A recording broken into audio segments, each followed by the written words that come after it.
তো নমস্কাৰ বন্ধু বান্ধৱীসকল, আজি ভিডিঅ'ত আমি আলোচনা কৰিম আগন্তুক পঞ্চায়ত নিৰ্বাচনত যি আমাৰ পোলিং এজেণ্টক এপইণ্টমেণ্ট কৰা হয় সেই এপইণ্টমেণ্ট ফৰ্মখন কেনেকৈ ফিল আপ কৰিব পাৰি। তো তাৰ বিষয়ে আজি আমি আলোচনা কৰিম। তো আশা কৰিছোঁ ভিডিঅ'টো আপোনালোকৰ ভাল লাগিব। যদি সেই এনেকুৱা ধৰণৰ ভিডিঅ' আপোনালোকৰ ভাল লাগে তেতিয়াহ'লে আমাৰ চেনেলটি ছাবস্ক্ৰাইব কৰি ল'ব আৰু কাষত থকা বেল আইকনটি প্ৰেছ কৰি দিব। তো বলক দেৰি নকৰি ভিডিঅ'টি আমি আৰম্ভ কৰোঁ। ইয়াতে আপোনালোকে চাব পাৰিছে From 10 appointment of polling agent. তো ইয়াতে প্ৰথমতে চাওঁ ইলেকশ্যন টু দা, মই ইয়াতে ডেমো হিচাপে লৈছোঁ 52 নম্বৰ জাগিৰোড LAC। প্ৰথমতে চাব আই ৰমেন ডেকা টু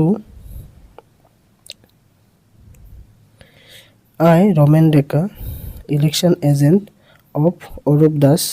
তো ইয়াতে ৰমেন ডেকা এজন ব্যক্তিৰ নাম লোৱা হৈছে। তেখেত হ'ল election agent of Arup Das. Arup Das কোন হ'ব? অৰূপ দাস হ'ব ইয়াতে হ'ব যোনজন কেণ্ডিডেট হয় তেওঁ। Who is candidate at the above election do hereby appoint Harinath of Mayong.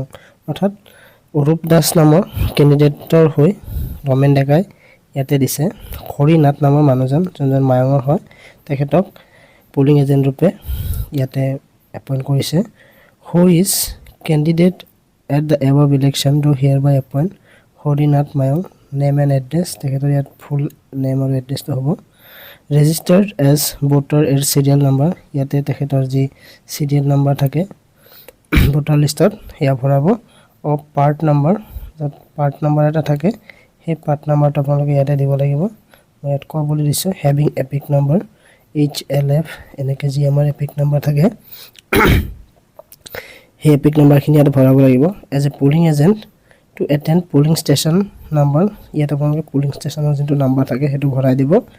At place fixed for the poll Mayong, অৰ্থাৎ মায়ঙত হ'ব এট মায়ং কলেজ। ইয়াতে আপোনালোকৰ যোনখন কলেজ বা স্কুলত হ'ব সেই স্কুলখনৰ নাম আপোনালোকে কিন্তু ইয়াত ভৰাব লাগিব।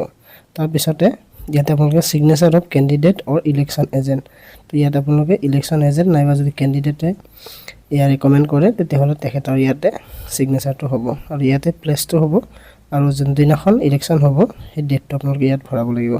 তাৰপিছত তলত চাওক I agree to act as polling station place Mayong, ডেটটো ইয়াতে পোলিং আৰু ইয়াতে কিন্তু ছিগনেচাৰটো হ'ব যি আমাৰ পোলিং এজেণ্ট থাকে তেখেতৰ পোলিং এজেণ্টজনৰ ইয়াতে ছিগনেচাৰটো ল'ব লাগিব। তো এইখিনি চালে তাৰপিছত চাওক তলৰ ফালে আছে declaration of polling agent. Declaration of polling agent to be signed before presiding officer. আৰু আমাৰ যি ডিক্লেৰেশ্যন আছে ইয়াতে কিন্তু আমাৰ যি পোলিং এজেণ্ট থাকিব তেখেতে প্ৰিজাইডিং অফিচাৰৰ সন্মুখত কিন্তু চাইন কৰিব লাগিব। I hereby declare that at the above election I will not do anything forbidden by Section 128 of the Representation of People Act 1951 which I have read has been read over to me. Signature of polling agent signed before me. তাৰপিছত ইয়াতে presiding অফিচাৰৰ sign থাকিব, ইয়াতে place আৰু ডেটটো থাকিব। তো আপোনালোকে চালে কেনেকৈ পলিং এজেণ্টৰ যি আমাৰ এপইণ্ট কৰা হয় তাৰ ফৰ্মখন কেনেকৈ ফিল আপ কৰে আপোনালোকক থুলমূল ধাৰণা এটা দিবৰ কাৰণে চেষ্টা কৰিছোঁ। আশা কৰিছোঁ আপোনালোকে বুজি পাইছে। যদিহে কিবা নুবুজা থাকে তেতিয়াহ'লে আপোনালোকে কমেণ্ট ছেকশ্যনত গৈ কমেণ্ট কৰি সুধিব পাৰে। তো আজি ভিডিঅ'টো এইখিনি আছিল। আশা কৰিছোঁ ভিডিঅ'টো ভাল লাগিছে। যদি সেই ভিডিঅ'টো ভাল লাগে লাইক কৰিব, লগৰ বন্ধু বান্ধৱীৰ লগত শ্বেয়াৰ কৰিব যাতে তেওঁলোকৰো সুবিধা হয় আৰু এনেধৰণৰ ভিডিঅ'বিলাক পাবৰ কাৰণে আমাৰ চেনেলটো ছাবস্ক্ৰাইব কৰি ল'ব। আজিলৈ এইখিনি আছিল। জয় আই অসম, ভাৰত মাতা কি জয়।